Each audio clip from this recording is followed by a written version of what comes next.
자, 안녕하세요. 북수영 카페 여러분. 자, 오늘은 이제 저번 시간에 이어가지고 그 상황의 범법 내용 중에 청맥제 관련된 내용을 이제 볼게요. 이 청맥제는 강자 중국사에 잠깐 언급되어 있고요. 서계나 동계나 그다음에 한의종 같은 경우에는 없어요. 그냥 단순히 토지를 분급해줬다? 그 정도 선이야. 근데 이제 예전에 한번 요거 관련된 기출문제가 03년도에 시험문이 나왔거든요. 그래서 요걸 좀 보고 넘어갈게요. 이 부분을. 자, 상황의 토지 제도와 관련된 내용이 기록에 많이 남아있지가 않아요. 그래서 딱 세 글자가 있죠. 세 문맥, 세 마디가 있는데 개천맥, 결렬천맥, 재원전. 딱 세 개가 있어. 요거. 그래서 요 단어를 어떻게 해석에 따라서 학자들이 의견이 분분해요. 예. 그래갖고 이제 보통 우리가 이제 중국사 이제 연구할 때 되게 보면 이제 일본하고 중국에서 주로 많이 연구를 하죠. 나중에 좀 얘기하겠지만 일본 같은 경우에는 경도학파니 뭐 동경학파니 하면서 자기끼리 또 뭐냐면 연구가 이제 활발해졌고요. 중국학계도 이제 그 당시 중화인민공화국이 등장하고 나서 연구가 이제 활발해지는데 얘네들이 이제 보는 천맥제가 해석이 좀 달라.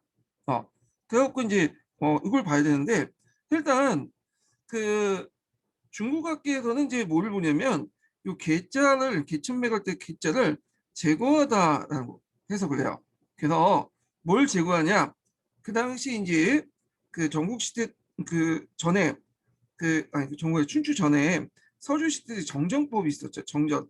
그래서 춘추 시대부터 토지의 사유화가 진행돼서 정전이 붕괴됐는데 그 흔적이 전국 시대에 이제 남아 있었어요. 그래서 전국 시대 범법은 전전의 잔재를 제거하고 토지 소유를 촉진시켰다. 그래서 이제 개천맥의 의미를 예전에 우물정자 이런 경계도 있죠. 이런 경계들 이런 경계들 제거했다. 그래서 춘추 시대 때 이제 점점 없어진 그 정정지의 어떤 잔재 틀을 완전히 제거했다. 예. 그래서 토지 사유화를 촉진시켰다. 이렇게 보고 있어요. 그러면 얘네들이 토지 사유화의 시점이 언제냐면 얘네는 이미 춘추 시대부터 토지 사유화가 됐고 그리고 나서 전국 시대 때 이런 개혁을 통해서 완전히 이제 정정제의 틀에서 벗어남으로써 토지 사유를 더 촉진했다. 네, 이렇게 이제 보시면 돼요.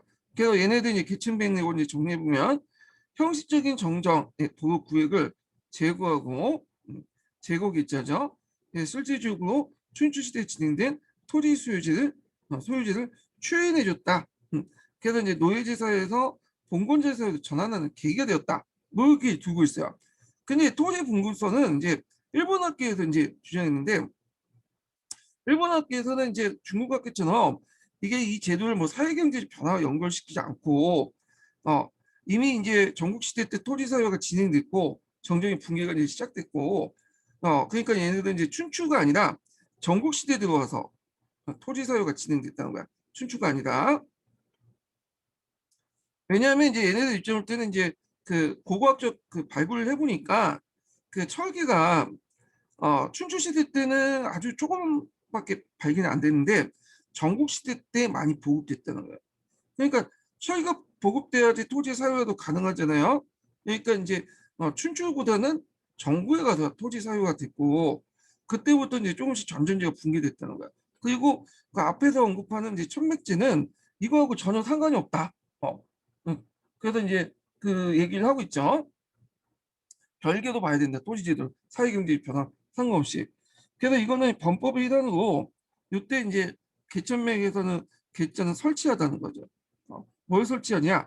빈곤한 농민들의 토지를 할당해주고 그 경계선을 설치해준 거야. 이렇게 땅에다가 백성들에게 나눠준 다음에 얘네들에게 음, 그걸 이제 뭐냐면 경계선을 설치해줬다. 이런 말이야. 그러니까 토지 사유를 전제로 해서 분분을 해줬다. 이렇게 이제 얘기하죠. 그러면 이렇게 왜 수정해 주냐? 천백제처럼. 이거는 땅을 통해서 수정을 통해서 재민지배체를 강화시키기 위한 거였다. 이렇게 보시면 되죠.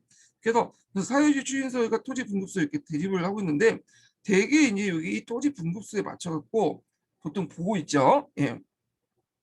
중국어계의 견해는 좀 약간 좀 더 좀 약간 좋게 본 거고, 이에 반해서 일본학계 견해는 좀 고고학적 성과를 바탕으로 철기 발굴을 바탕으로 해서 이렇게 보고, 그 다음에 이제 그거와 이제 상관없이 이제 정치대 범법과 관련돼서 보고 그런 견해이기 때문에 좀 그래요. 그래서 토지 분급설이 주로 이제 관점이고요. 근데 이제 시험 문제는 03년 기출문제는 뭐가 나왔냐면, 대개 이제 요 관점들, 사유주의설이나 토지 분급설은 전제가 있어요. 토지가 사유화되기 시작했다는 거예요. 그래서 이제 다만 이제 얘네들 차이가, 얘네들은 춘추 시대 때 사유화돼서 정치들이 인정받은 거고, 얘는 춘추는 없었고 전국 시대 때 들어와서 사유지가 됐다, 이런 얘기야. 근데 이제 이성규 씨가 있어요. 이성규 씨가. 이성규는 이제 그 여기 전공하는 교대 교수인데 우리나라 사람이에요. 이 사람은 공유지설 주장했어요. 그 앞에 토지 사유지라고 하는 걸 부정하고, 이 사람은 이미 춘추 전국 시대 때 토지의 사유화 경우를 부정해. 예. 그래갖고 이거 뭐 어렵게 설명하면 이제 넘어가니까, 얘네들은 뭐냐면 토지는 사유하지 못했고 전국 시대까지, 다만 토지의 소유권 누가 갖고 있다는, 국가가 가지고 있고, 국가가 최종 소유권은 군분제처럼 분배해줬다, 이런 견해를 제시하고 있어요. 분배해줬다. 그래갖고 나중에 이제 한술 내줬다.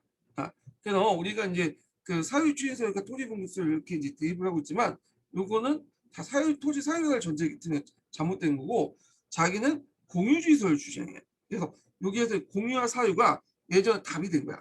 예. 관점 대집에서. 근데 이건 좀 약간 자기 생각밖에 안 되는데 그 인정하는 사람 별로 없거든요.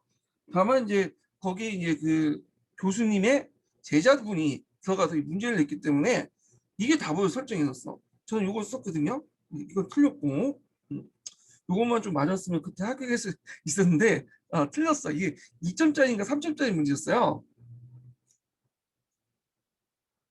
자, 근데 만약에 다음에 이런 문제가 나왔다, 뭐 나올 가능성은 없기는 하겠지만, 그러면 이와 유사한 문제가 나왔으면 요걸 쓰면 안 되겠죠.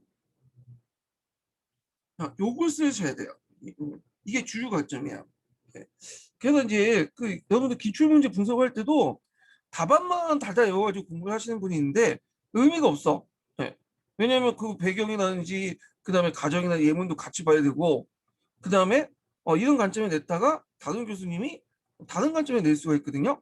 그래서 좀 다양한 각도에서 공부를 해주셔야 돼요. 그래서 이제 앞으로 이게 이런 시험 문제가 나왔다 라는 상황에 일단 천맥제 관련된 문제가 나왔다면, 관점서 나오면 두 가지 이렇게 관점 가지고 쓰시면 될 것 같아요. 이 관점은 학계에서 별로 인정받지 않은 소수 관점이에요. 예. 자, 하여튼 그렇고, 그래서 이 사람 의견을 좀 더 들어보죠. 제가 논문에서 한번 찾아왔는데 줄친 부분만 좀 읽어볼게요. 자, 이성규 씨는 일반적으로 국가가 수정제도를 통해서 기존의 농민 사유지를 추인해주거나 아니면 토지의 사유를 도모하시고 해석하는 종주의 의견을 반박을 하고, 이건 농민 사유지를 추인했다는 건 누구 관점이죠? 중국의 관점이죠. 그리고 토지의 사유를 도모했다는 거는 이건 일본의 관점이죠. 그래서 그 당시 사유지는 존재하지 않았고, 당시 국가 토지 소유권 인정하는 게 아니라 뭐만 인정했어요? 중세 시대처럼 토지 용인권만 인정해줬다는 거예요. 그래서 땅을 나눠주고, 그다음에 어느 정도 일정한 뭐냐면 나이가 되면, 아니면 그다음에 죽으면 또 한수하고, 그걸 또 다른 사람에게 나눠주고. 네. 그래갖고 이제 이렇게 이제 주장을 하고 있고, 이거는 이제 그럼 이건 왜 수준체를 만들었느냐? 이거는 일본 학계가 동일하죠. 재민 지배 체제와 관련됐다. 네. 이렇게 있어요. 이 사람의 주장이에요. 예. 그 외에도 뭐 재원전이라는 것도 있는데 요건 건너뛸게요. 뭐 그렇게 중요한 건 아니기 때문에 그래서 여러분들 이제 천맥제 관련된 내용들만 이런 관점도 두 개 관점이 있었구나만 파악을 해주시면 될 것 같아요. 자, 그러면 한의중을 이제 읽어볼게요. 자, 저는 이제 어디까지 읽었냐면 상하이 범부까지 읽다가 좀 넘어갔는데 몇 페이지 펴보시면 54페이지 두 번째 단락부터 보죠. 예. 거기 보면 이제 그 전국 시대 때 이제 범법이 지향하는 내용들, 특징들을 이제 쭉 얘기를 하고 있거든요. 자, 그래서 전국 시대 때 범법에서 지향하는 것은 첫째로 폐쇄적인 시족 질서와 대가족 제도를 해체시키고 관료제에 의한 분열적 지배를 실시하는 거다. 자, 이를 위해서 이제 사회범법에 나와 있는 15제라든지 연자제 다 연대 책임이죠. 자, 이를 수단으로 재민을 직접적으로 이제 철저히 감독하였고, 자, 이 모든 것은 군주권을 중심으로 한 법제 질서 확립을 위한 것이다. 자, 그 다음에 백성들 이제 완전히 묶어주려면 그 당시에는 농경국가이기 때문에 땅을 줘야죠. 네. 그래갖고 이제 수전제도를 이제 정비를 하게 돼요. 그래서 이걸 통해서 소농민들 보호해주고, 또 재민을 통해서 학벌 이걸 통해서 이제 소농을 보호를 통해서 재민을 최대한 확보하고 그들에게 최대한 노동력을 뽑아내요. 봉사도 강요하는 체제를 수입했다. 이렇게 보시면 될 것 같아요. 자, 그래서 이제 여기에서 이제 좀 볼게. 그 재민지배 체제에서는 의무와 권리 중에, 의무와 권리 중에 권리가 더 커요. 의무가 더 커. 그래서 땅 조금 나눠주고 세금 징수하고 군대 동원시키고 그에 대해서 땅을 나눠주는 거야. 예. 그래서 의무와 권리 중에 그 의무가 더 크다는 거. 자, 그 다음에 이제 셋째는 좀 약간 사회주의하고 비슷한데 주요 산업을 강요하거나 국가 독점하여 민영 산업의 성장 억제에 빈부의 격차에 따른 소농민의 몰락과 부의 추존을 막기 위한 것이다. 그래서 사회 내에서 사유재산 인정하지만 너무 재산이 한쪽으로 편중된 것을 막기 위해서 이런 간영화나 그다음에 국가 독점 이런 것들을 이제 했다는 거죠. 수정을 하고. 자, 그다음에 이제 넷째는 공공소유대회나 작재적 신분 질서를 정립을 통해서 잠깐만요.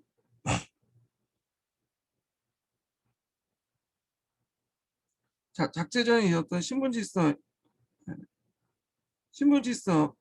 정립을 통해서 재민의 전투 욕구와 신분 상수 욕구를 부추겨 효율적인 지배를 하기 위한 것이다. 그래서 이제 대표적인 공국 수작제 같은 거 있죠. 자, 그래서 이제 있고, 그래서 이제 이런 특징들 좀 기억을 해주시면 되고요. 자, 그러면 진이 이제 최종적으로 이 범법을 성공을 했잖아요. 왜 범법에 성공했냐? 그 중에 이제 그 간중에 따른 간중의 땅이 가지고 있는 지역적 어떤 그 유리함도 적지 않게 작용됐다. 그리고 두 번째로는 저번에 한번 읽었죠.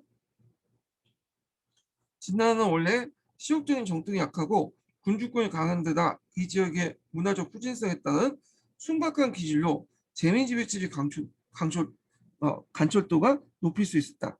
이렇게 보시면 될 것 같아요. 자, 그 다음에 이제 넘어가서 사회경제적 변화를 볼게요. 사회경제적 관련된 변화들이 시험 문제 많이 나오거든요. 그래서 이제 이걸 좀 보고 넘어갈게요. 자, 참고로 이걸 좀 전국시대 범법과 관련돼 갖고 그 칭동계도 있거든요. 그래서 117페이지에서 120페이지까지 있는데 이거는 제가 이제 앞에서 상하이범법 관련된 내용을 좀 했잖아요. 예, 그걸로 대체할게요. 나머지 범법은 그렇게 중요한 건 아니니까 각자 읽어보시고. 자, 그러면 이제 한번 보죠. 자, 정치상의 변동뿐만 아니라 전국시대 때는 사회경제상의 커다란 변화가 일어났다. 그 중에 최대 요인이 이 철제농기구 사용이에요. 이게 이제 토지의 사유화도 가능했죠. 그 다음에 철제농기가 또 사용되니까 철제농기를 통해서 보수를 또 할 수 있죠. 우경이 볼을 닫아가지고 그래서 소를 동원해서 그 우경을 확대시켰다. 예. 그래서 이제 우경이 가능함으로써 이제 깊이 관리가 가능하면서 그 안에 있는 그 밑에 있는 그 영양분들 밖으로 이렇게 보충할 수 있겠죠. 안에 있는 것을. 그래서 이제 항토지대 특성상 땅이 깊이 가다 보면 엎을수록 지적을 최대한 이용할 수 있는데, 자, 이러한 그 경작 방식을 가능케 하는 철저농기 사용 이전에 돌을 만든 농기구에 비해서 농업센서 획기적으로 증대시켰고, 그래서 예전에는 청동기라고 해도 돈을 많이 사용했잖아요. 예. 근데 철제 같은 게 널리 보급될 수 있잖아요. 그러다 보니까 이제 농기구까지 사용돼요. 그래서 예전에 돌이나 나무로 만든 목기보다는 이 농기구보다는 당연히 철제로 만드는 것이 훨씬 더 생산이 높겠죠. 그리고 동일한 시간 내에 경작 가능한 토지의 면적을 대대로 늘렸다. 또한 물이 부족한 곳은 이제 주로 사용되는 한지 농법과 반농사 중심의 농법이죠. 인분의 경작을 이용하는 시위법 등은 주로 한 체계적인 농법을 발달했다. 근데 여기 주의할 것은 이 시비법이 이제 등장을 했긴 했지만 이게 일반화됐다고 좀 보기 힘들어요. 왜냐면 한나라 시대까지 계속 시비법이 사용됐거든요. 그래서 뭐 대전법이라든지 뭐 구전법이라든지 다 이 시비법 일종인데, 자, 하여튼 그때 이제 등장했다 이렇게 보시면 돼요. 자, 그 다음에 그 농사를 지으려면 제일 중요한 게 뭐예요? 물을 확보해야 되겠죠. 그래서 물을 어떻게 확보하냐면 저수지를 만들거나 하여튼 수를 잘 내가지고 물 확보해야 되는데 이건 개인이 하기 힘들어요. 네, 그러면 누가 하냐? 당연히 국가가 할 수밖에 없겠죠. 왜냐면 막대한 이 노동력을 동원해야 되잖아요.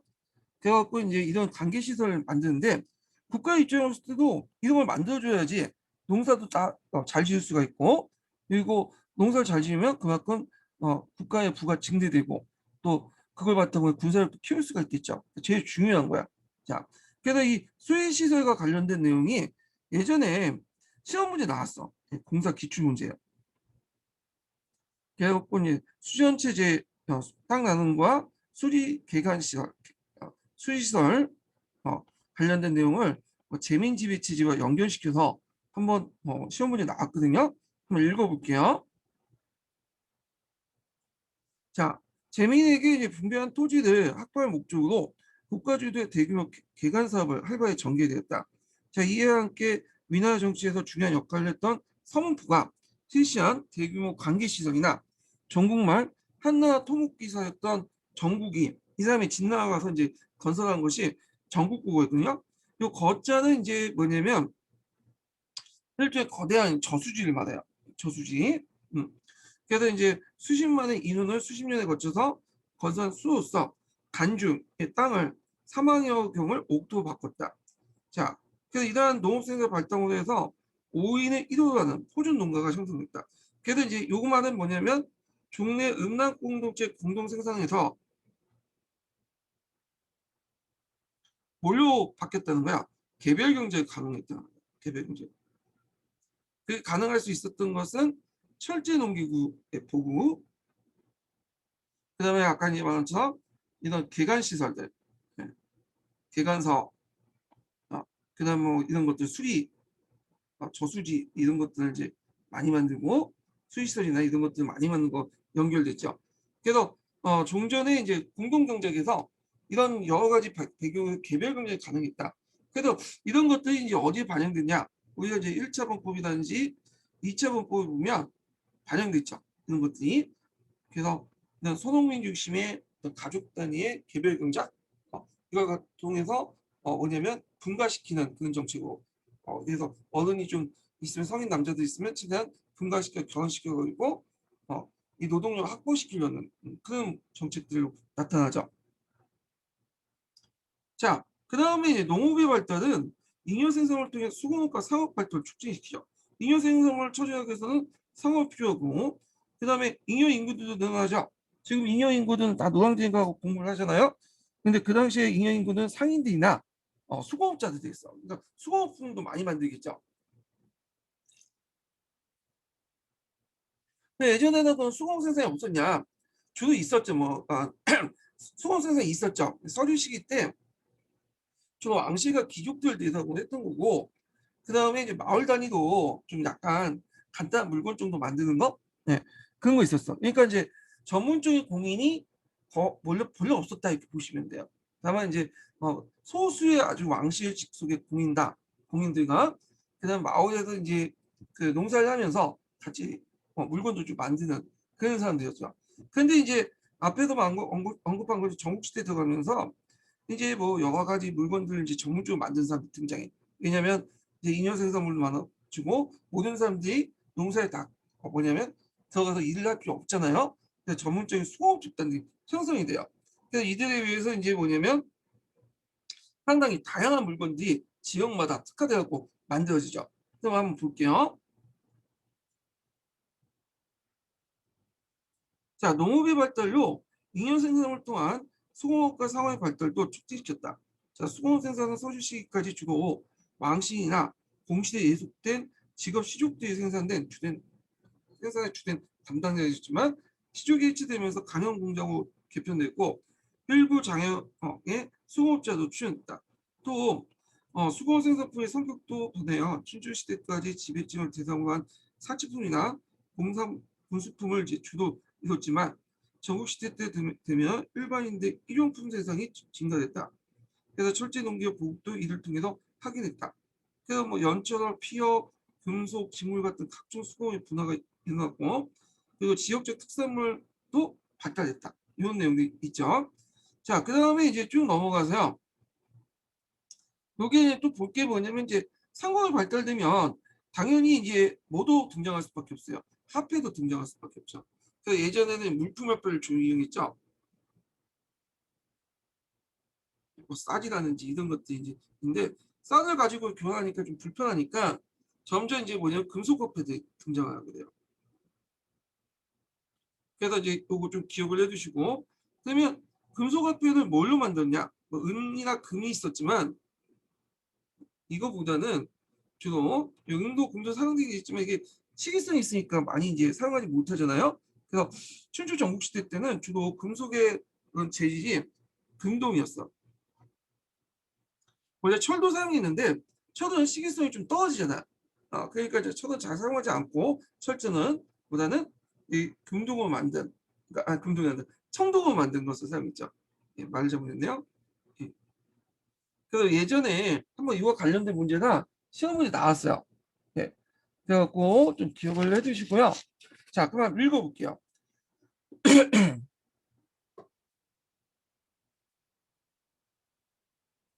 자, 상호의 발전에 따라 결제 수단으로서 금속화폐가 사용되기 시작했다.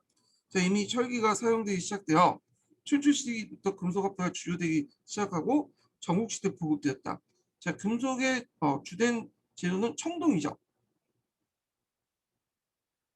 자, 초기에는 대도시 상인들이 주조를 했고 후에 제국도에서 주조됐죠.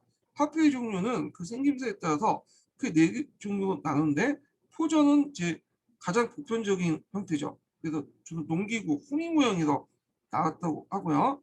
그래서 주로 이제 한의중의 어떤 이제 한의주의 삼인 지역에서 주로 유통되었고 중원 지역에서 주로 유통됐던 거죠. 두 번은 도전인데 뭐 이거는 한번 여러분 많이 보셨을 거예요. 제가 좀 보여드릴게요.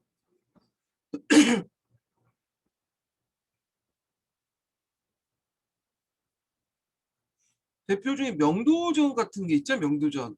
예, 제너럴 카페인, 연나다 제너럴 카페인, 명도전인데 이런 것들이 이제 뭐냐면 포전이죠. 이런 것들이 포전이라는 거. 자, 그다음 죄송합니다. 읽어볼게요. 이거 제가 말 잘못했네. 계속 말 잘못했네. 제가 약간 정신 오락가했네. 예, 포전이 아니라 도전이죠. 여기가 포전이고 예, 제가 말 잘못했어요. 이게 칼도자니까 도자 예, 도전이죠. 도전. 예. 읽어볼게요. 자, 두 번째 도전인데 자, 카레 형태를 하고 있으며 주로 상등에 진화는 유통되었고 소형은 이제 그 영과 조의 북부에 사용되기도 했다. 그래서 우리나라하고 관련돼 있죠. 제나페였던 이는 영도전이 그 제나로 교류하는 과정에서 많이 건너왔잖아요. 한반도에서 발견되고 세 번째는 원전이야. 이 동전 같은 거 둥글 원자죠. 그래서 대개 보면 이제 원전은 이렇게 둥글고 안에 네모난 게 있어요. 그래서 천원 지방을 이제 뭐 상징화시키고 있다고 그러죠. 하늘은 둥글고 땅은 네모나다 이런 뜻인데 원전은 이제 지금 뭐 상평통과 비슷하다고 보시면 돼요. 우리나라도 있었던 거죠. 이런 것들이 원전이에요. 이런 것들이 자, 그래서 이제 현재 동전 같은 둥근 동전 중앙에 사각의 구멍을 뚫는 형태였다. 그러니까 이런 것은 주로 이제 진나 낙양에 위치한 주 및 조화와 위에서 유통되었고 마징한 폐하요. 폐하. 자, 이거는 서술시대 때 합해인 자한패를 이제 보통거라고 하는데 주로 이제 그 남방에 초나라에서 이제 유통이 됐죠. 그래서 이제 이런 화폐를 사용함으로써 당시 산업은 국가와 화폐 유통권을 넘어 이루어졌기 때문에 당연히 화폐의 종류에 따라서 각기 다른 환산율을 가지고 정해져 있었고 환율체도 보유돼 있었다. 뭐 이런 것도 있고. 자, 그 다음에 이제 화폐가 이제 그 만들어졌으면 화폐가 이제 주요한 도시는 대부분 대도시들이죠. 예. 그래갖고 그 당시에 대도시들이 발달됐어. 왜냐면 자 일단 뭐 잉여 생산물이나 잉여 인구들 여기 주로 모이는 도시들 어떻게 도시에 모였겠죠. 그리고 도시들이 이제 서로 교류하면서 지역 상권이 형성된단 말이야. 그래서 도시도 이제 큰 도시들이 또 있을 거 아니에요. 그 원거리 산업의 중심지. 그 대도시도 발전된 도시들 특징이에요.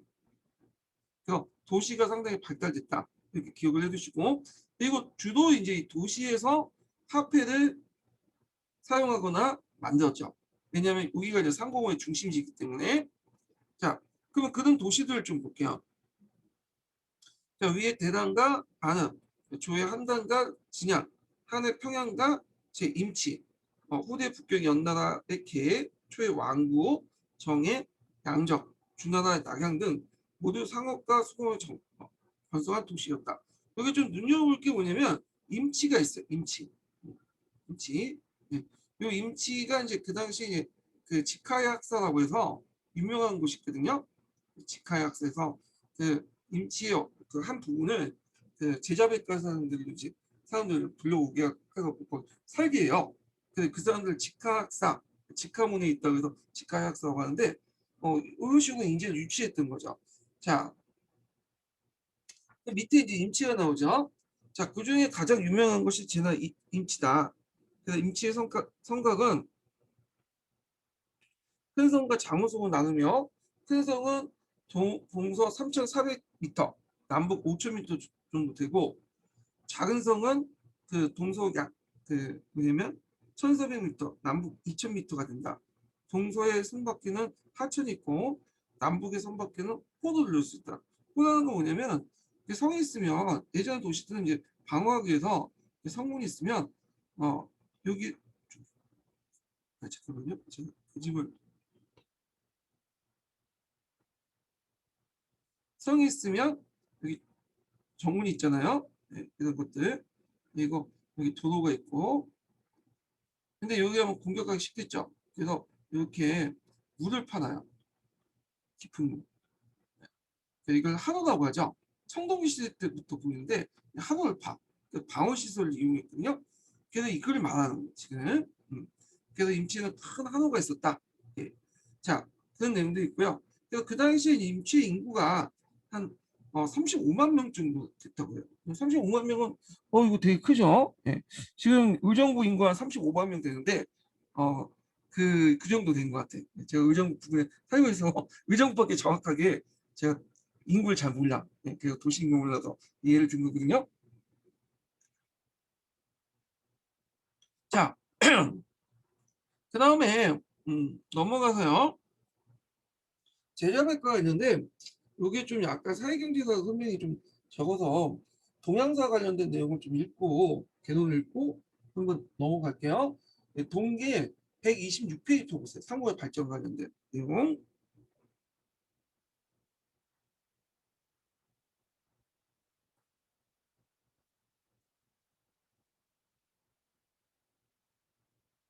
상호의 발전 내용 있죠. 자, 춘추 말기에 이제 전국시대에 거쳐서 농업 생산과 함께 상업과 수공업에서 큰 발전이었다. 그래서 춘추 시대 이전까지 상업이나 공업은 각종 직업 시족 집단에 의해서 왕실 혹은 종가에 예속되어 공동 노작을 추진했다. 그러나 전국시대에 와서 그 공동 노작이 해체됨에 따라서 이들 직업 시족도 해체되었다. 그리고 이제 그의 자유상공업자 또는 독립상공업자도 발전 상용인가 국가가 경영 주체인 간형으로 양분되면서 각기 독자적인 방향으로 나갔다. 자, 전국시대 때 상공이 발달할 때 배경에는 이상과 같이 시족지 해체 같은 중요한 원인이 되고 있다. 이와 함께 상권은 도시국가의 해체와 함께 영토국가의 출현에 의해서 전국적인 공으로 확대되었다. 그러니까 지역 상권이 서로 연결되면서 원거리 무역이 이제 이어진 거죠. 그리고 농업 생산의 비약적인 발전이 생긴 잉여 생산의 축적은 바로 농산물의 상품을 전환시켜 상업 발전에 중요한 계기가 됐다. 자, 요 밑에가 좀 중요해요. 자, 이게 이제 그 중국에는 전통적으로 뭐 유교라든지 법가라든지 어, 대개본 농업을 되게 중요시했어요. 이걸 본업이라고 했고 상업을 만업이라고 했고 대부분 이제 정치가들은 농업을 중요시하고 상업을 규제하는 그런 정책들 했거든요. 자, 볼게요.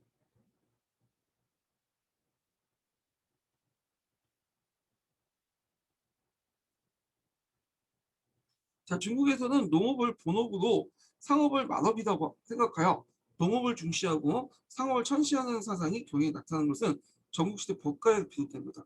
그 논리적 근거는 농업은 사회의 부를 보험적으로 창출하는 데 비해서 상업 무용한 사치품만 생산함으로써 부의 창조에 기여하지 못하고 상업자는 본업이 창조한 부를 축내기 위해서 육식자에 불과하므로 만업자로 많을수록 그 사회는 빈곤을 면치 못한다고 주장했다. 자, 이에 따라 전국시대 때는 추진한 범법에서는 상업을 억압하는 억상 정책을 취하고 있었다. 요거 꼭 기억을 해두시고 예전에 얘기한 것처럼 이런 억상 정책이 유교에도 영향을 줘요. 예. 아니, 유교도 동일하죠. 유교도. 근데 이제 중요한 건 유교는 직접적인 간섭을 안 한다는 거.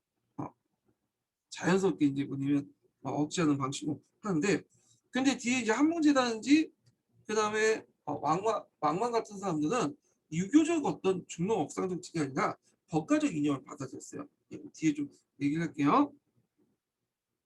자, 그다음에 이제 그 밑에 이제 그 전국시대 뭐 상인계층의 신분 상승 한번 각자 보시고요.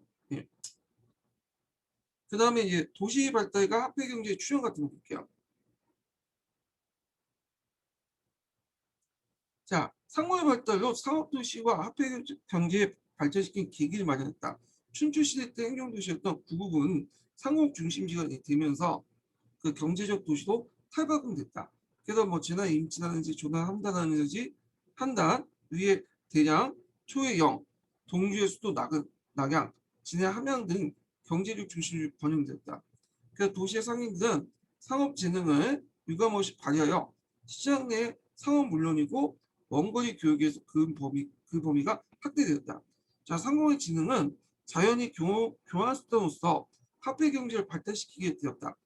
최근 발견된 유적지 조사에 의하면 춘추 전국시 때는 각국의 화폐가 주요되어 널리 유통되어 있음을 알 수 있다. 특히 각국의 수도에서 필요한 경우에는 언제든 화폐를 주죠 공급할 수 있는 시설을 갖추고 있었고 이는 각국이 상품 경제에 발달했다는 따라 화폐를 적극적으로 주조하려고 했던 것이다. 자, 그래서 춘추 전국시대 때 화폐는 지역과 시대에 따라 다양한 형태를 띠었는데 화폐 형태는 치총을 모방한 것을 제작한 것으로 폐형, 포형, 도형, 한형, 한형 원형이에요. 동전을 얘기하고요. 화폐 지역은 초나라에 극히 소나무생한 금은을 지역은 청동이 대부분 사용했고요. 청나라는 그래서 주로 사용한 의비전은 조개껍질 모방한 동패요. 그러니까 조개껍질 형태지만 그 형태지만 실제 재료는 동으로 만든 거죠. 예. 자, 그리고 그 밑에 이제 포전이 있고 도전이 있는데 요거는 각자 읽어보시고요. 자, 그 다음에 이제 다시 한유로 넘어갈게요. 제자백과의 제자백과가 나오죠. 예. 그래서 제자백과는 이제 뭐 의라든지 뭐 역사란 배경이라든지 이런 거는 그냥 건너뛸게요. 예, 이거는 그 각각의 이제 사상가들의 특징만 좀 파악을 해주시는 게 좋을 것 같아요. 요번에 이제 법과 나왔죠. 네, 한비자 관련된 데서 내용이 나왔는데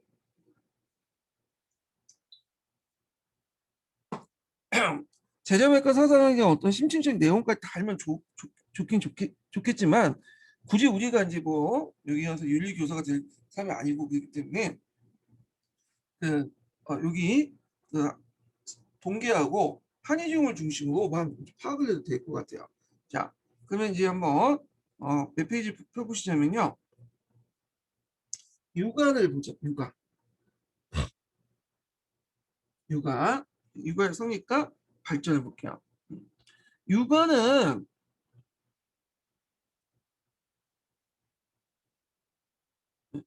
이건 이제 유자죠. 어차피 상업 인자는 그냥 나중에 붙여진 거고 이게 이제 원래 유의 의미거든요. 그래서 여기 보시면 여기가 비자예요. 비우자야. 이거 이제 사람의 그 모습을 형상하고 있죠. 그러니까 비가 내리는데 사람이 있어. 이 사람은 그 곱추를 갖고 그러니까 이제 그 정상적인 사람이 아니라 등을 좀 굽은 사람은 모습을 형상화시킨 건데 원래 이제 비가 오면 그 곱추들이 나와가지고 그 하늘에 비를 내리고 그 제사를 지내고 천문 관측을 하는 사람도 있었어요. 천문 관측을 하고 비를 이제 예측한 다음에 천문 형상을 관측하고 그 다음에 제사를 이제 전문적으로 지내는 집단이에요. 그래서 되게 곱추 이제 하는 사람들이 이제 하고 있었는데 이 사람들 유라고 했어요. 예전에 유. 그런 것들이 이제 시간이 바뀌면서 이제 곱주 외에도 일반 사람들 이제 하고 그랬는데 그래서 이 유는 주로 이제 그 누구냐면 유는 주로 대상이 뭐야? 하나의 제사를 지내는 거죠. 그러니까 신과 인간을 연결시켜주는 어떤 제사를 전문화했던 집단이다. 이렇게 보시면 돼요. 근데 이 제사를 하는 집단에서 누가 태어났냐? 공자가 태어났죠. 예, 공자. 그 어머니 쪽이 이제 그 유집단이죠. 제사를 지내는 그런 집단인데 이 공자가 이 유의 의미를 바꿔놨죠.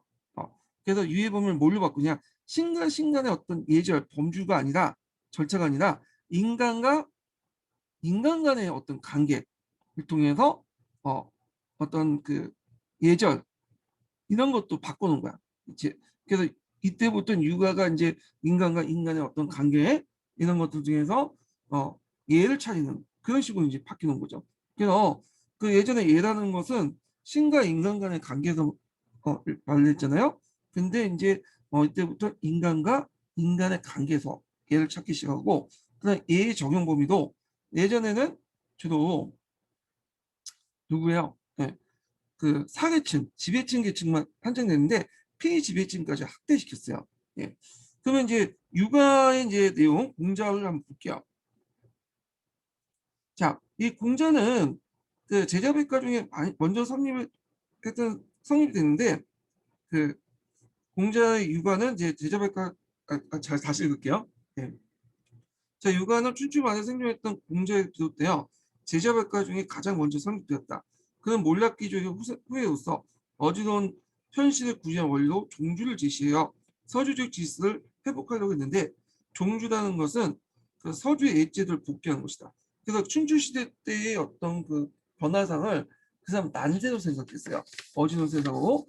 그래서 그걸 극복하기 위해서 그 당시 이 사람은 아, 그 뭐냐면 서주 시대도 복구하려고 했죠. 그래갖고 이제 그 서주와 마찬가지로 어, 가족 인류부터 출발해 국가와 정치, 사회 규모를 도출하고 했으며 법률과 형벌에 위한 통치 방식보다는 봉건적 의례의 확립을 통해서 실문질서 회복을 강조했다. 따라서 그의 정치 사상은 다분히 복구적인 성격을 띠고 있었지만 단순히 복구주의자가 아니었다. 자, 그래서 이 사람이 왜 복구주의라는 어떤 성격을 띠고 있을까요? 앞에서 언급한 것처럼 그 사람이 지향하는 그 곳이 어디? 서주도 다시 복귀하는 거잖아요. 예. 그렇지만 그 사람은 이제 그 강조한 예는 예전에 서주 시대 때 예가 아니야. 신과 인간 간의 어떤 예가 아니라 그리고 지배층만 대상으로 한 예가 아니라 인간과 인간 그리고 모든 사람이 적용할 수 있는 예 그런 이제 한 거죠. 그래서 이제 그가 강조한 예는 예단 형식을 통해 도덕성, 성실성의 어떤 실천을 표현했고 얘는 현실을 통해 도덕적 성실성의 실천을 표현했고 신분 질서 역시 도덕적 상호 의무관계에 기초한 것이다. 자, 이에 따라 그의 신분의 기초는 가리지 않고 교육을 통해서 그 도덕적 안성자, 즉 군자가 되는 것이 최종적 목적이었죠. 자, 군자를 배양하려고 했다. 그래서 이제 그에게는 특히 강조된 덕목은 인이죠. 인이라는 것은 여러분도 한번 도덕 시간에 좀 배웠을 거야. 인형은 뭐야? 인간다움이야. 인간다움. 음. 그래서 인간다움. 그래서 이제 그 인을 이제 발휘하는 걸 제일 중요시했죠. 그래서 인을 회복을 하기 위해서는 예를 통해서 예 실천을 통해서 인을 회복할 수 있는 거야. 예. 그래서 이런 것들을 강조했다. 그리고 이제 인을 구체화시킨 것이 뭐냐? 여러분도 한 번씩 다 들어봤을 거예요. 인을 구체화시킨 것이 효제 충신이죠. 효제 충신은 부모님이 효도하고 제라는 거는 우애를 의미하죠. 형제 간에 우애가 있고 그다음에 충이라는 것은 요때 충이라는 것은 누구한테 뭐 국가나 군주에게 충성한다 그런 게 아니에요. 그 진짜 마음 심자에다 중간에 그 가운데 중자죠. 마음의 중심을 잡는 거야. 그래서 정성스럽게 어떤 일을 간곡하게 하는 거야. 어떤 거. 여러분도 마음의 중심을 잡고 그 열심히 인고 공부하면 이게 충이 되는 거야. 그러니까 그 당시에 충의 의미는 좀 달라요. 그 다음에 신이라는 것은 상황과 상황 간에 믿음이 있어야 되죠. 예. 그래서 이제 다 좋은 말이죠. 예. 이런 호재충 신은 인의 어떤 구체적인 방법을 제시를 했다. 그 중에 제일 중요시 여긴 것을 효와 제로 봤죠. 효와 제. 그러니까 이게 인의 출발점이다. 그러면 호와 제라는 것은 뭘 바탕으로? 가족적인 어떤 현안적인 걸 바탕으로 한 거잖아요. 그러니까 이제 이 사람은 뭐라고 얘기했냐면 이는 모든 사람들이 다 베풀 수 없다는 거야. 인간담이나 사랑이라는 것은 자기가 가까운 사람들부터 베풀 수밖에 없다는 거야. 그래서 이제 자기 어떤 가족들, 그다음에 좀 더 먼 친척들, 그다음에 이웃들, 그다음에 더 이제 그 국가, 사회 이렇게 해서 좀 가까운 사람부터 확대될 수밖에 없었다. 이렇게 이제 주장을 하죠. 그래서 이제 이걸 이제 묵자에서는 뭐라고 하냐면 차별이라고 하죠. 음. 그래서 이제 있는데 뭐 하여튼 이런 주장을 했어요. 네, 이거 좀 기억을 해두시면 될 것 같고요. 자, 그 다음에 이제 이 사람은 이제 후대에 상당히 이제 그 추앙을 받죠, 공자는. 그래갖고 이 사람이 이제 여러 칭호를 받게 돼요. 칭호 내용을 좀 보죠. 이게 이제 기출문제 나왔는데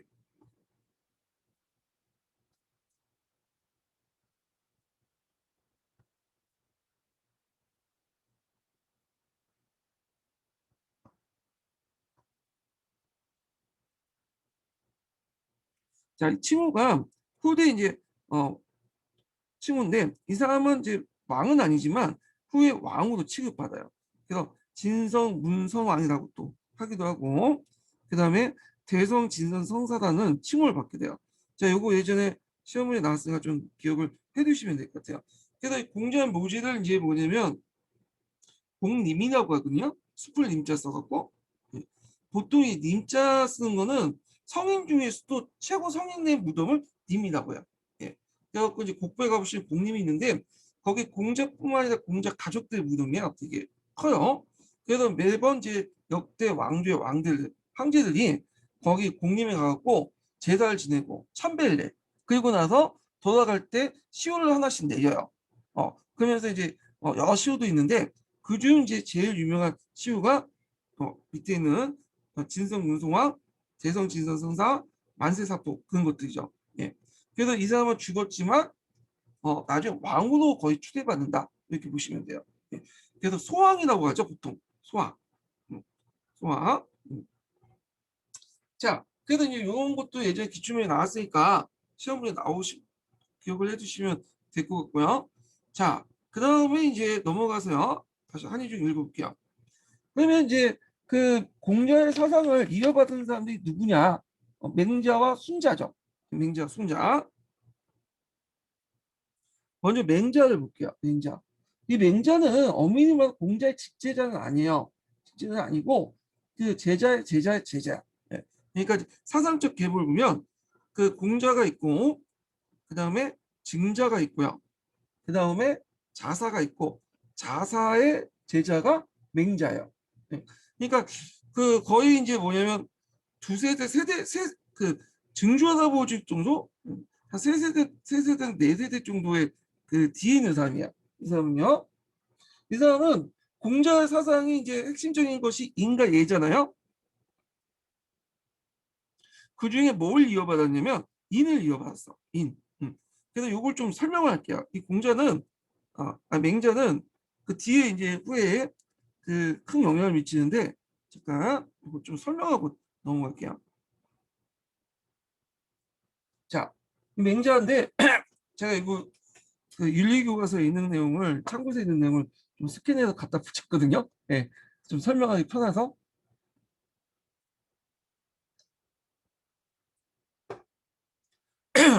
자, 맹자는 공자의 인의 사상을 계승했죠. 인을. 그래서 인을 이제 양성하는 방법으로서 세 가지를 제시해요. 이 사람은 하나가 이제 정명론, 그 다음에 성서설, 그다음에 왕도 정치, 이런 것들 제시. 그러니까 이 정명론이라는 건 뒤에도 있지만 뭐냐면 어, 왕이 왕다야 되고 신하가 신하다야 되고 백성이 백성되어야 된다 이 말이야. 이거는 공자의 사상에서 이제 연유되어 있는데 공자가 이제 뭐라고 얘기했냐면 정명이라고 있죠. 사람은 사람의 가치에 맞는 일을 해야 된다. 그 이름에 것만 일을 해야 돼요. 그래서 군신, 신신, 부주, 자자.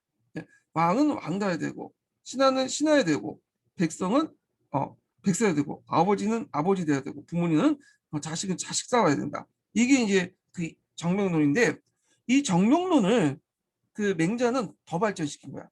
예. 만약에 이제 그 공자의 정명론을 이제 발전시키는데 왕이 왕답지 못하면 어떡할까요? 왕이 왕답지 못하고 막 폭군을 하고 그래. 그 사람 왕이 아니야. 더 이상. 그러면 갈아쳐야 되겠죠. 그럼 여기에서 뭐가 나오는 거야?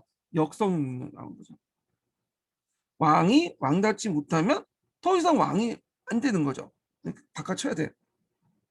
그래서 이 공자의 사상은, 그러니까 맹자의 사상은 그 공자의 정명론을 더 발전시켜서 역성론을 제시했다. 인데 의미가 있죠. 그래서 후에 이제 맹자는 상당히 후에 이제 많은 통치자로부터 상당히 뭐냐면 위험시 되는 사상이 돼요. 그래서 심지어 맹자가 금서까지 되는 맹자의 책이 그렇게 되는데 역성론을 제시했다는 좀 기억을 해두시면 되고요. 그러면 왕이 왕다우려면 어떻게 해야 되냐? 왕도 정치를 해야지. 그래서 예의와 도덕적 교화를 통해서 덕치를 베풀어야 돼. 그럼 이 왕도 정치는 어디에 나왔죠? 주나라 그 봉건제 그 통치인령 중에 덕치주의가 있잖아요. 이런 데서 나온 거예요. 네. 자, 그러면 한번 볼게요. 자, 맹자는 성서설을 주장해. 성서설. 네, 성서설은 인간은 태어날 때부터 착하다는 거야. 착하다는데 그렇기 때문에 이제 태어날 때부터 이제 뭘 가지고 있냐면 사단을 가지고 있죠. 축은지심, 수지심, 사양지심, 십이지심. 그래서 거기서 뭐가 나온 거야? 사덕이 나오죠. 그래서 인위지심 이런 것들이 나. 네. 자, 이 사당에서 사덕이 나왔다. 요거 어디에서 많이 들었죠? 요거 성리학에서 많이 봤죠. 원래 이 성리학은 이 맹자의 이런 사상을 받아들인 거예요. 예, 성리학 기억을 해두시고요. 자, 그래서 나중에 성리학이 영향을 미쳐요. 그래서 이 사람은 이제 사회혼란의 원인이 뭐라고 생각하냐면 이런 앞에서 언급한 사덕의 그 손실로 본 거야. 인의예지. 예. 원래 사람은 타원할 때부터 착하지만 이게 이제 사덕으로 발현되는데 이게 발현되지 못하고 상실됐어. 예, 인의예지가. 그래서 이제 그 이걸 뭐냐 해결하기 위해서는 뭘 제시하냐? 이 사람은 그 자신의 의견을 크게 이제 갖고 자신의 의견을 그 의견을 다지고 이걸 바탕으로 호연지기를 길러야 된다고. 네. 호연지기가 뭐냐면 욕심과 두려움을 유혹해도 굴하지 않는 습관의 단단한 용기, 크게 굳세요 고든 도덕적 기계 이런 걸 호연지기라고 해요. 그러면 이거 뭐 어렵게 생각할 필요 없고요. 여러분도 임용시험을 공부하잖아요. 근데 마음을 흔들리고 내가 이거 붙을까 말까 막 불안하고 그러면 뭐예요? 지위가 없는 거야. 근데 이제 임용시험을 합격하려면 일단 자신이 합격한다는 어떤 믿음 이런 것들을 굳건히 가져야 돼. 이게 집이고요. 그리고 나서 이걸 통해서 호연직을 양성하죠. 아무리 이제 뭐냐 두려움과 그런 것들 이렇게 역경이 있어도 나는 합격해야 된다. 이걸 계속 믿고 단련시켜야 돼. 그러면 뭐가 되냐면 대장부가 되는 거죠. 예. 그리고 여러분들 학교 가시는 거예요. 예. 이해되시겠죠? 요걸 이제 해결책을 제시해요. 지금 보면 말도 안 되는 건데 얘가 그 사람이 그렇다는 거예요. 자, 그다음 맹자의 정치 사상을 보면 맹자의 정치 사상은 민본적 역성론이에요. 아까 이제 이거 정명론을 근거로 했다고 했죠. 왕이 왕답지 못하면 바꿔쳐야 된다. 이 궁제 정명론을 바탕해서 역성론을 제시했고요. 그리고 왕은 어떻게 통치해야 되냐? 예의와 도덕적 교화를 강조하죠. 그리고 덕치주의와 연결돼 있다. 이 준하 시대 때. 그리고 그 반대로 하는 건 뭐죠? 패도 정치죠. 이 패도 정치는 심의에 위한 통치야. 이 심의에 위한 통치도 맹자는 좀 인정했어요. 다만 이거는 이제 역성론 때만 인정한 거고 평상시에는 왕도 정치를 강조했죠. 그런 것도 기억을 해두시고요. 이 역성론 그런 것들은 후에 이제 우리나라가 이제 고조에서 조선 넘어갈 때 왕조 교체를 할 때 어떤 이념적인 걸로 사용되죠. 특히 정도종이 그 맹자를 되게 좋아했다고 해요. 그래서 거기에서 역성론을 캐치했다고 하는데, 자, 그래서 이제 앞에서 다시 정리하면 이 축은 수, 사양, 십이 사단은 성리학에도 영향을 주고요. 그 다음에 이 사람은 또 양명학에도 영향을 주는데 양지를 가는 양지 양은 뭐냐? 우리가 이제 인간이 태어날 때부터 양지를 가지고 있다고 하죠. 양지. 그래서 이 양지는 원래 깨끗한 거야. 그리고 여기는 사단이죠. 근데 우리가 이제 욕심이 너무 많다 보니까 살면서 양지 사단을 발휘를 못해요. 그러면 이거 어떻게 뭐냐면 호연지를 통해서 이걸 깨부시고 내 원래 갖고 있는 양지를 잘 발현하고 사단을 잘 발현하면 되는 거죠. 이게 뭐냐면 양지 양능설이야. 그러니까 내가 가지고 원래 태어날 때부터 발휘된 것을 양지를 다시 발현한다. 잘 발현한다. 이 뜻이죠. 자, 그래서 이제 양지 양능은 원래부터 성전적으로 뭐냐면 내가 뭐냐면 주어진 것 때문에 생각하지 않고도 아는 거야. 그리고 내가 그걸 생각하지 않고 알기 때문에 당연히 배우지 않고도 가능한 거죠. 이게 양지 양이야. 예. 그래서 내가 태어날 때부터 가지고 있는 양지를 뭐냐면 잘 뭐냐면 닦고서 뭐냐면 이걸 행동을 연결시킨 게 양능이다.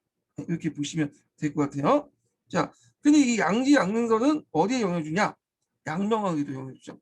예, 요거 좀 기억을 해두세요. 양지선은 양명학에도 영향을 준다. 그래서 맹자는 후에 이제 성리학과 양명학에도 영향을 준다.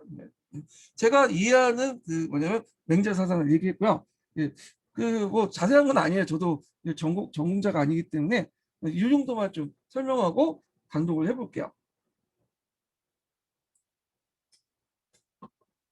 자, 자 강독하기 전에 첫 번째 인증번호 알려드릴게요. 첫 번째 인증번호는 56번이에요. 네, 첫 번째 인증 56번.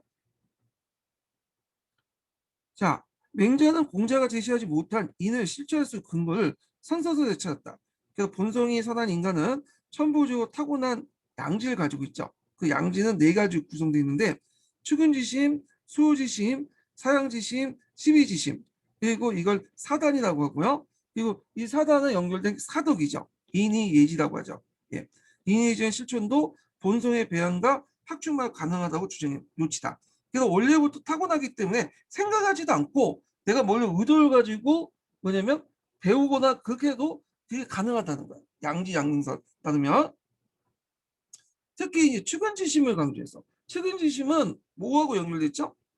인하고 관련됐죠. 인. 음.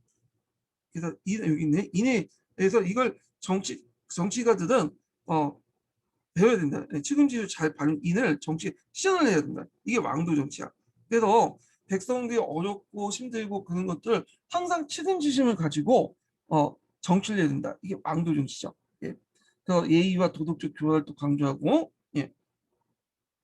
패도 정치가 폭력과 정치적 기만을 수단한 것이라면 왕도 정치는 도덕적인 어떤 실제 자발적인 기하는 정치를 의미한 것이다. 맹자는 왕도 정치를 단순히 도덕력에 그치지 않고 그를 구현하기 위한 방법으로서 양민과 교민을 강조했다. 자, 양민이라는 것은 백성을 잘 먹고 잘 살게 하는 거야. 교민은 백성들을 교화시키는 거죠. 예. 자, 이것은 위민, 백성들을 위한 통치라고는 사상과 연결된다. 그런 정치의 근본을 위민으로 받고 이를 어기는 군주는 방벌을 인정했다. 자, 왜냐하면 이 사람은 더 이상 군주가 아니야. 왜? 군주는 백성들 왕도 정치를 통해서 항상 뭐냐면 인을 통해서 통치를 해야 되는데 양민도 하고 고민도 해야 되는데 그걸 못했잖아. 이거 그러니까 이 사람은 군주가 아니에요. 군주의 이제 명칭을 어, 역할을 못한 거죠. 그러면 당연히 떼어 엎어야죠. 이 방벌 인정했던 것이 심을 데가 없는 거야. 이걸 뭐라고 하죠? 네, 이걸 역성운동이라고 해요. 자, 이것은 도덕적 자질에 기반한 역성혁명을 긍정함으로써 그의 왕도 정치론은 당시 상황에서 혁신적인 것이었다. 그래서 그러나 이제 공자가 소인의 차이를 긍정하고 인간의 도덕적 실천을 지나치게 낙관적으로 본 것은 그의 간념론에 지닌 한계라고 볼 수 있다. 이렇게 했고요. 자, 그 다음에 이제 또 그 공자의 사상을 또 이어받은 한 명이 있죠. 예전에 한번 시험 문제 나왔던 순자죠. 순자. 순자도 공자의 직제자는 아니에요. 이 사람도. 이 사람은 그 공자 제자 중에 뭐 자아가 있어요. 자아. 그 자아의 제자가 순자야. 아니 공자의 제자가 있고 자아 쪽에 있는 또 여러 명이 있다. 몇 명 있는데 하여튼 요런 계열의 이 사람도 공자 직제자이고 한 두세 세네 대 거쳐 갖고 있었던 거죠. 제자의 스승의 제자 이런 식으로. 예. 자, 그래서 맹자가 공자의 인사상을 이은 방면에 자아계통에 이은 이제 순자가 예를 강조했어요. 공자가 이제 인과 예를 강조했잖아. 인이고 이를 이제 실천하는 걸 예라고 했죠. 자, 그래서 그는 인간에게 악과 욕망이 존재하듯 성악성을 주장하죠. 그래서 선천적 도덕성을 인정하지 않고요. 대신에 후천적인 어떤 개조의 가능성을 확신했고 특히 교육을 강조했다. 그는 복고적 성향보다는 시대적 추세에 적응한 성향의 사상가였다. 그래서 그가 말한 예는 공자가 말한 예처럼 교정된 구분이 아니라 시대적 흐름에 맞는 보편적 강제거든요. 그러니까 이제 거의 법과 좀 약간 비슷한 개념이라고 보시면 돼요. 그래서 이 사람을 이제 뭐와 연결되면 법과의 호시라고 보죠. 왜냐 그 사람은 이제 강제적인 어떤 규범, 이 예를 강조했는데 예에다가 처벌을 플러스 시키면 뭐예요? 이건 법이 되는 거야. 예, 법이. 따라서 그가 그 강제 규범을 근거로서 군주권 절대적인 권위와 상하 질서를 인정한 건 당연한 것이며 이 점에서 법과 이론에 영향을 끼친 것은 사실이다. 그래서 유가적 사람이지만 유가 사람이자 법과의 호시로서 뭐냐면 판단 법과의 호시로서 이제 그 뭐냐면 인정받는 사람이죠. 이거 예전에 한번 시험 문제 나왔어요. 법과의 호시가 누구냐? 네. 이거 순자죠. 순자. 그가 이제 법치보다는 인치를 주장하고 도덕성을 전제한 권위를 인정한 점. 이거 천도와 인도를 철저히 구분한 점은 또 육아 사상을 이은 것이 하겠다. 예. 그래서 뭐 이렇게 있고요. 그 다음에 육아 관련된 내용을 좀 더 읽어볼게요. 어디 읽어보냐면 동계에 관련된 내용 한번 읽어볼게요. 138페이지 보세요.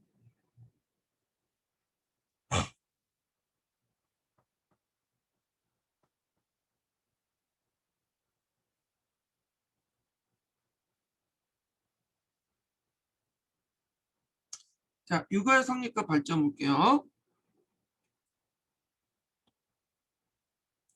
자, 제자백과사상 중에 중국은 물론이고 동아시아 문화에서 가장 큰 영향을 준 것은 육아이다. 자, 육아는 춘추시대 때 공자에 의해서 창시되었고 전국시대 때 맹자와 순자가 사상적으로 체계를 확립하였다. 자, 그러나 진이 시황제에 의해 한때 심한 탄압을 받았으나 한해 무제 때 간학으로 인정되면서 동양 사상의 주류로 발전하게 됐다. 자, 요 한무제 때 간학으로 인정받은 거는 나중에 좀 더 얘기를 해보기도 하고요. 자, 공자사상의 중심은 인이죠. 인. 자, 인의 가장 순수한 형태가 효와 제정. 그래서 아까 이제 인의 이제 호재, 충신이 있죠. 그 중에 제일 중요한 게 효와 제예요. 그래서 이 효제라는 것은 가족윤리부터 출발하는 거예요. 인이라는 것은. 그러니까 이건 자연스럽게 차별례와 또 연결되죠. 자, 효제는 인간의 가장 중요한 덕목을 꼽고 있다. 그래서 공자는 주대 시족사회 붕괴된 후 소가족 제도로 발달된 춘추 전국시대 사회 변화 속에서 가부장적인 기반으로 사회 질서, 가족 질서를 가장 중요하게 생각하게 됩니다. 호야 주제를 강조하면서 그의 호를 바탕으로 수신제가를 이룬 다음에 치국 평천을 해라. 그래서 이제 공자의 도의사고 이거 유명한 말이죠. 수신제가 청편하. 먼저 나를 몸을 닦고 나서 그 다음에 가족을 먼저 평정한 다음에 그 다음에 국가를 통치하고 천하를 통치해야 된다. 뭐 이런 내용이에요. 그 순서가 수신 먼저 제가 그 다음에 치구 평천하 이렇게 있죠. 네. 자, 그 공자의 사상은 노론에 잘 쓰여 있다. 자, 이 노론도 기억을 해두셔야겠죠. 이 노론은 뭐 하는 책이냐면 공자와 제자 간의 문답 그 질문과 답변을 문답 형식 있죠. 질문과 답변의 문답을 그 문답 형식으로 막 만든 책이야. 말 잘못했으니까 공자가 제자들하고 질문과 답변한 내용들을 문답을 정리한 책이 노론이에요. 노노죠. 예. 이 노노는 사서 중에 하나예요. 사서 중에. 사서가 뭐죠? 논어, 맹자, 대학, 중용이죠.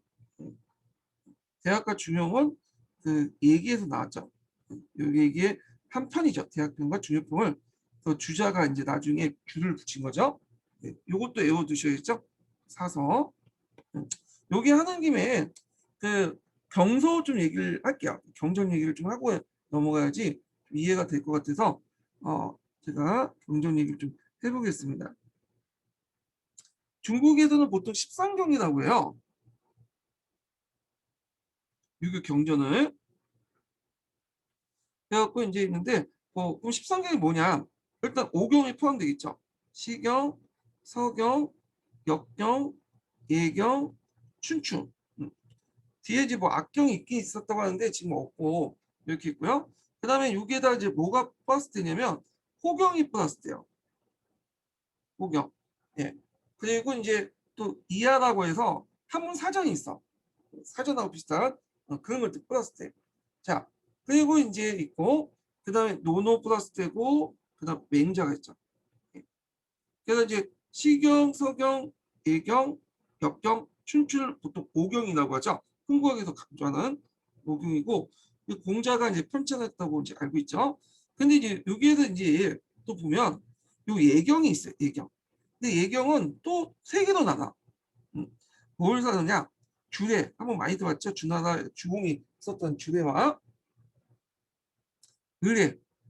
그 다음에 얘기도 이렇게 나누죠. 예. 주례, 의례, 얘기고 그리고 앞에서 언급했던 대학과 중용은 그 얘기의 한 편이에요. 대학과 중용은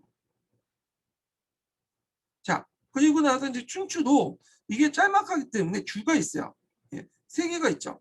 이거 외워두세요. 이것도 공양전 그 다음에 공양전 이 공양전은 예전에 시험문에 나왔죠. 공양학과 연결된 거고 자시전 이렇게 있어. 그래서 세 개가 있죠. 이렇게. 그럼 이제 한번 세어볼까요? 몇 개나? 하나, 둘, 셋, 넷, 다섯, 여섯, 일곱, 여덟, 아홉, 열, 열하나, 열둘. 잠깐만. 다시 할게요.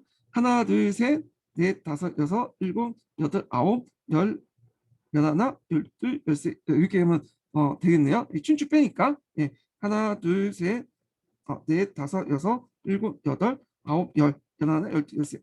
이렇게 해서 13경이야, 이거. 그리고 이제 보통 이제 그 나중에 성리학에서 강조하는 것이 사서잖아요. 사서는 여기 보면 논어하고 맹자하고 대학과 중용이죠. 예, 이게 사서예요. 사서. 그리고 사서에다가 줄을 붙인 게 주자가 줄을 붙인 게 사서 집주죠. 그래서 이거는 성리학에서 되게 강조되는 거고 이 우경은 훈구학에서 강조하는 거예요. 그래서 이제 여기 기억을 해두시고 십성경이 형성된 거는 대개 이제 춘추 전국시대가 아니라 후대 한나라 때 정도 될 거예요. 그래서 한나라 전한 말이나 이렇게 해갖고 십상경이 형성됐다고 그래요. 자, 뭐이 정도 상식적으로 좀 외워두시고 그러면 다시 이제 강독해 볼게요. 그래서 농어에 잘 섞여 있다, 쓰여 있다. 그래서 공자의 이상은 분자를 뭐냐면 양성하는 데 있죠. 분자는 교양이 있고 고귀한 인격자를 말하며 군주가 갖춰야 할 덕목으로서 정직성과 정의감, 군주에 대한 충성심, 그리고 무엇보다 중요한 어진 마음을 강조했다. 자, 공자는 교육은 특히 예와 악을 강조했어요. 강조하고 예악을 통해서 인간교육의 중심을 삼았다. 그러니까 예라는 것은 이제 주로 있는 식자들을 대상한 거고, 악은 좀 약간 글자를 모르는 사람들 있죠. 일반 범인들 이런 대상을 이제 하는 거죠. 자, 그 인간의 내적인 덕과 외적인 예를 균형 있게 갖춘 중용은 육아 사상의 태동 원리가 되었고, 이와 같은 중도를 추구한 타협 정신은 중국 문화의 사상적 기반을 정착되어 나갔다. 자, 공자의 육아 사상은 맹자와 순자에 계승되어 육아학으로 발전되었다. 그런데 이들은 다 같이 공자의 사상적 영향을 받고 있으나 그들의 주장은 상반된 점이 많고 후세의 학문적 미친 영향이 다르다. 자, 그들의 학문적 계통을 보면 맹자는 공자 직계제자인 증상과 자산의 계통이고, 순자는 예를 특히 강조한 자아 계통에서 나왔다.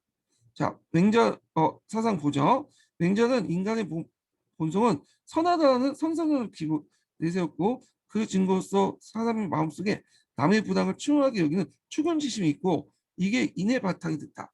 이렇게 있죠. 그 이는 추근지심과 사단과 사덕은 배우지 않고도 스스로 획득한 거죠. 그 대표적인 게 이제 여러분들 많이 들어보셨을 텐데, 어떤 애가 있어요. 애가 있는데 어디 갔나 애가 기어가지고 저 우물 쪽으로 쭉 가고 있어. 그러면 그걸 보고 우리는 그냥 가만히 보고 있겠어요? 아니죠. 이거 얘 잘못하면 빠져 죽을 수 있잖아. 그러니까 이제 달려가서 얘를 이제 못 가게 막죠. 이거는 뭐야? 추근지심이죠. 남의 불행을 추구하게 하는 거야. 근데 이거는 배워가지고 이렇게 하는 게 아니잖아. 그냥 우리가 자동적으로 하는 거죠. 자, 이래서 이제 뭐냐면 이렇게 있는데, 자, 하여튼 이게 인이다 이렇게 좀 기억을 해두시고, 술지심은 의가, 사양의 마음은 예가, 그리고 시비가 가입주하는 마음이 지가 나온다고 했다. 그래서 이걸 사단설이 나온다. 자, 사단설 바탕으로 다시 오륜을 설명했다.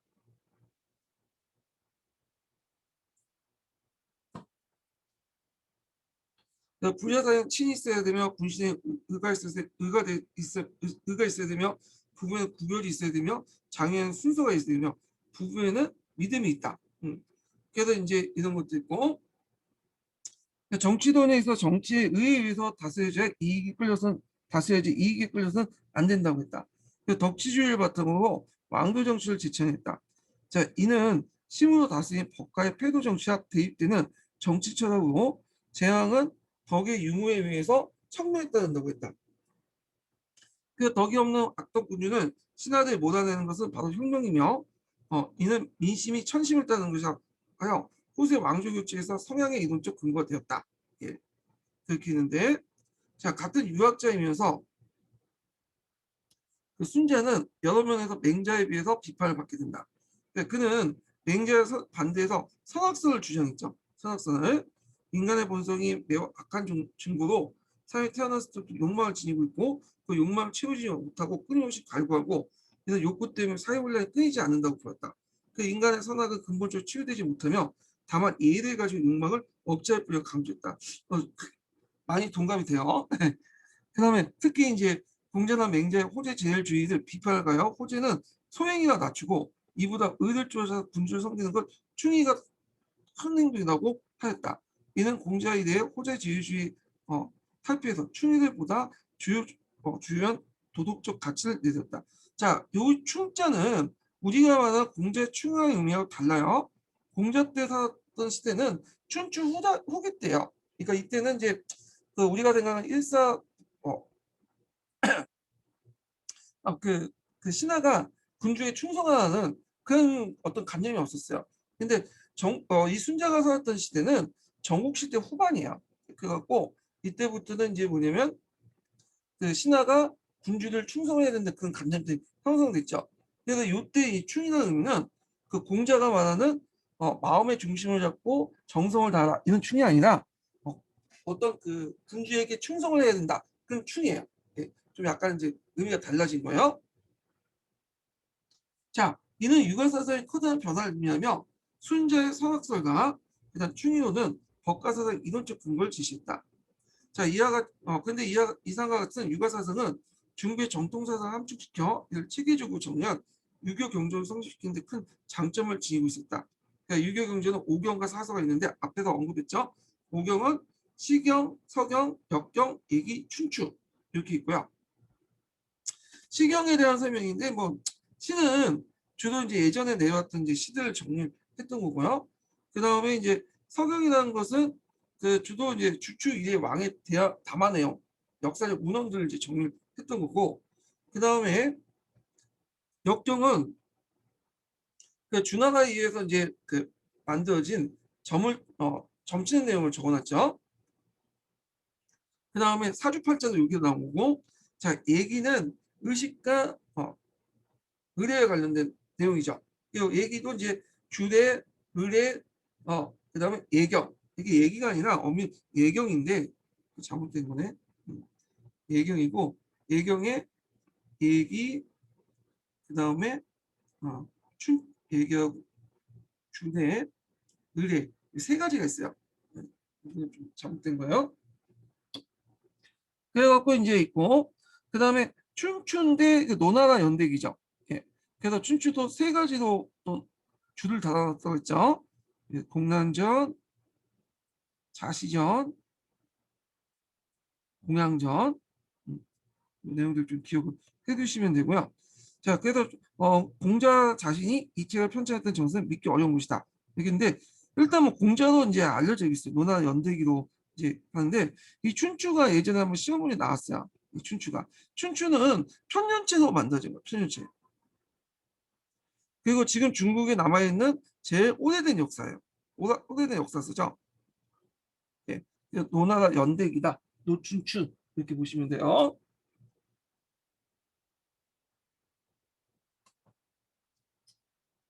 자, 사서는 노노, 맹자, 대학, 준용인데 대학과 준용은 얘기 가운데 대학병과 준용법을 독립시켰던 거고요. 노노는 공자 그 제자 사이에 문답지로서 제자의 질문에 대해 공자가 자세히 답함으로써 공자 사후에 제자들이 정리함으로써 공자 사상이 가장 정확하게 담겨져 있다. 맹자는 맹자의 어록을 정리한 것이다. 이렇게 있고요. 자, 그 다음에 이제 한의적으로 다시 넘어갈게요. 묵가를 보죠. 묵가. 자, 묵가는 공자로부터 나온 사람이죠. 원래는 공자 밑에 있다가 공자 사상의 반기를 들고 나왔던 사람이 이 묵자예요. 예, 묵가. 예. 그래서 예전에 한번 묵가 좀 나왔나? 예전에 한번 10년도 기출문제인가 그때 한번 시험 문제 나왔어요. 예. 그래서 묵가 사상도 좀 읽어볼게요. 읽기 전에 좀 쉬었다 가죠. 이거요.